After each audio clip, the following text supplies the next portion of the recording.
J'ai choisi de travailler en forêt parce que c'est de la gestion sur le très long terme, donc on travaille aussi pour les générations futures. Isabelle n'a que 28 ans. Son domaine, c'est la forêt dont elle connaît presque les secrets. Passionnée, elle travaille au quotidien sur la prévention des incendies, d'autant que de plus en plus de constructions sont situées en limite de forêt, avec un risque de départ de feu tellement grand qu'on parle de poudrière. Intégrée au grand site Sainte-Victoire depuis 2001, Isabelle a connu le grand feu à Jouques de 2003.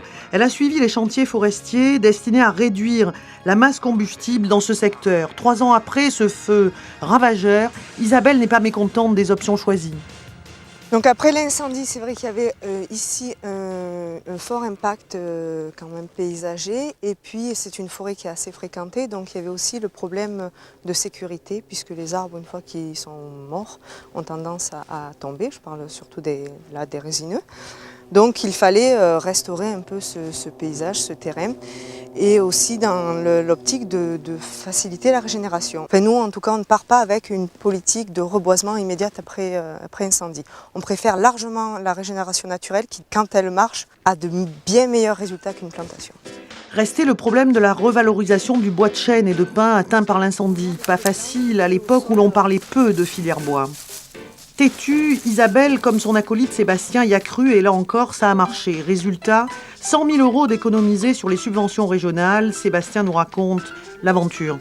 Le chêne, on a sorti environ 1500 stères de bois de chauffage, qui a été utilisé par les locaux, des gens des alentours, pour leur cheminée, pour leur poêle. Le pin, la solution a été prise de mettre un peu un coup de pied dans la fourmilière et de demander aux entreprises de nous trouver une solution et d'en faire du bois énergie.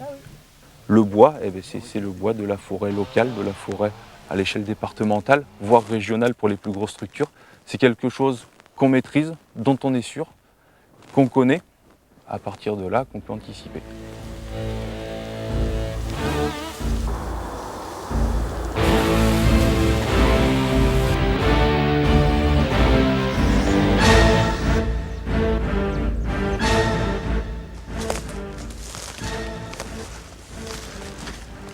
Donc ici, on va avoir un petit peu des travaux de prévention incendie, chantier où nous réalisons de l'éclaircie, c'est-à-dire on coupe des arbres pour les mettre à distance, et puis du débroussaillement où on enlève un maximum de végétation pour limiter la propagation du feu.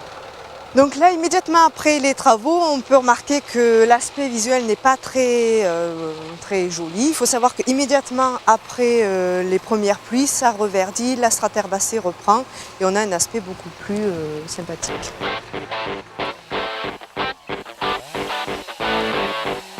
Je ne reste pas insensible quand on coupe un arbre. Ceci dit, la forêt, ça se raisonne à l'échelle d'un peuplement. Donc ce n'est pas parce qu'un individu a été abattu que la forêt est mise en péril. Donc ça reste une ambiance forestière. C'est pour le bien de la forêt en général. Gérer la forêt, ce n'est pas la mettre sous cloche, et on espère bien que la valorisation du bois permettra d'accentuer la gestion sylvicole de nos forêts.